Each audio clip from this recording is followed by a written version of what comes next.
दोस्तों, बात ज़्यादा पुरानी नहीं है। नीलगिरी के पर्वतों के बीच में एक स्थान है मुदुमलई, जहाँ एक पुजारी ने अपनी ऐसी पैठ जमाई कि उसने यह भ्रांति फैला दी कि वह ईश्वर का ही संदेशक है।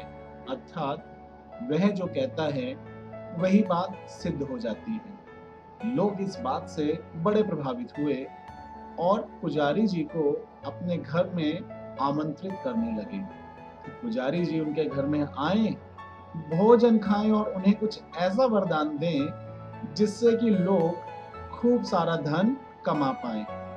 पुजारी खुद ही भ्रष्ट था, इसलिए लोगों को दर्शाने के लिए वह उन्हें खूब से वरदान देता।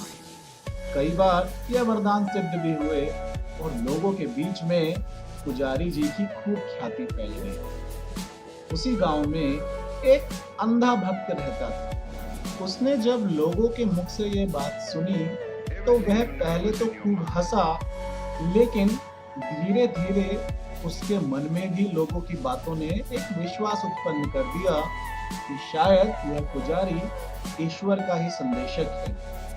अंधा भक्त इससे मिलने को आतुर हो गया और तत्काल चल पड़ा पंडित जी से मिलने के लिए।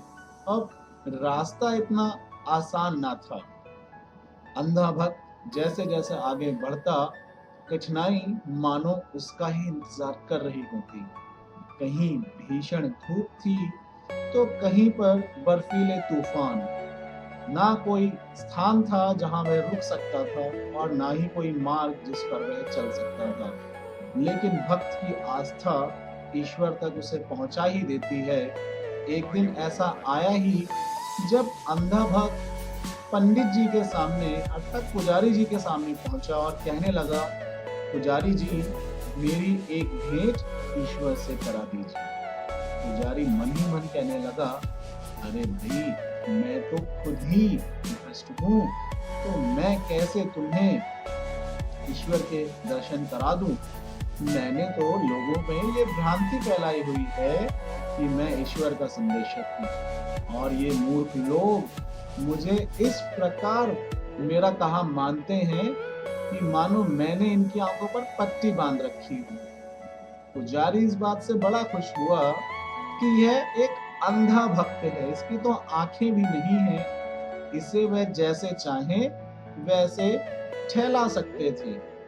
अंधे भक्त को रास्ता दिखाने के लिए पुजारी ने आंगन में ही पड़े एक छोटे से पत्थर को उठाकर अंधे भक्त के हाथ में रख दिया और कहा, तुम जाओ और इस पत्थर की तुम पूजा करो, यही तुम्हारे ईश्वर हैं। और यह बात सुनकर भक्त चुपचाप बिना एक शब्द बोले अपने घर वापस आ गया।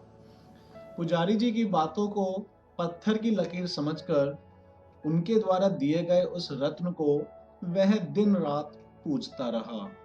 ना उसने दिन देखा और ना रात, हमेशा उस पत्थर को अपने सीने से लगाए वह उस पर ही अपने भक्ति के फूल चढ़ाने लगा।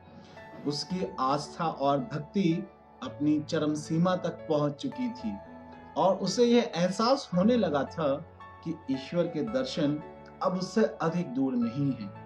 वह अब ना मंदिर जाता था और ना ही पुजारी जी से मिलता था। एक शाम पुजारी जी अपने घर से निकले कि उन्हें शाम की आराधना मंदिर में करनी है और वहां उनके अनेकों भक्त उनका इंतजार कर रहे हैं। लेकिन जैसे जैसे वे आगे बढ़ रहे थे, अचानक उनकी नजर उस अंधे भक्त के घर पर पड़ी, जिसमें से बड़ा ही रहस्यमयी चकाचौंध उजाला बाहर निकल रहा था। पुजारी ठहरे और उनके दिमाग में एक प्रश्न चिन्ह पौंधा, अरे, ये अंधे के घर से कैसी रोशनी निकल रही है? अभी तो पूरे गांव में कोई बिजली की व्यवस्था भी नहीं हुई। पुजारी के मन में एक जिज्ञासा उत्पन्न हुई कि पहले पूजा नहीं करूंगा, पहले यह देखूंगा कि अंधे ने ऐसा क्या खोज लिया कि उसका पूरा घर जगमगा रहा है। पुजारी जी ने धीरे धीरे अपने कदम अंधे के घर की ओर बढ़ाए। और जैसे ही दरवाजा खोला, अचानक पुजारी जी चिल्लाने लगे, अरे ओ सुखिया, अरे सुखिया, सुनता है, कहाँ गया? अरे भाग कर आ भाई। सुखिया अपनी भक्ति में लीन था। जैसे ही पंडित जी की बातें उसने सुनी, वह अचानक से उठा और दौड़ा। जी पंडित जी, बताइए, कहाँ हैं आप? पंडित जी बोले, अरे मैं तेरे द्वार पर ही खड़ा हूँ, लेकिन ये तूने कैसी रोशनी कर रखी थी जिसमें मुझे कुछ भी नजर नहीं आ रहा। अंधा भक्त कहने लगा, प्रभु, क्या आपको ईश्वर के दर्शन नहीं हो पा रहे हैं? पुजारी कहने लगे, कौन सी मूर्खों वाली बातें तुम कर रहे हो? ईश्वर के दर्शन?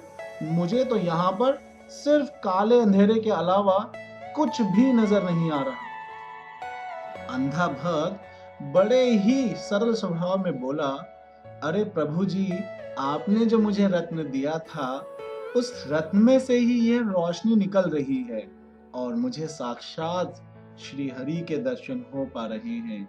क्या आपको किसी प्रकार के कोई दर्शन नहीं हो पा रहे?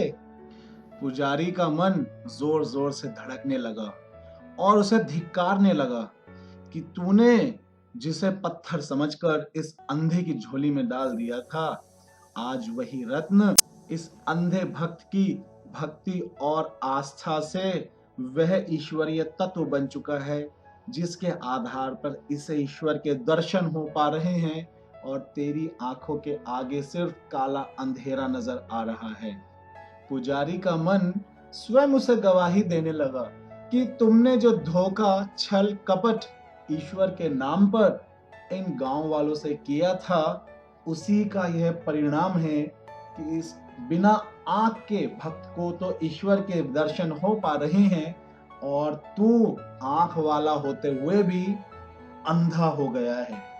उसे यह बात सिद्ध लगी, जाकी रही भावना जैसी, प्रभु मूरत तिन देखी तैसी।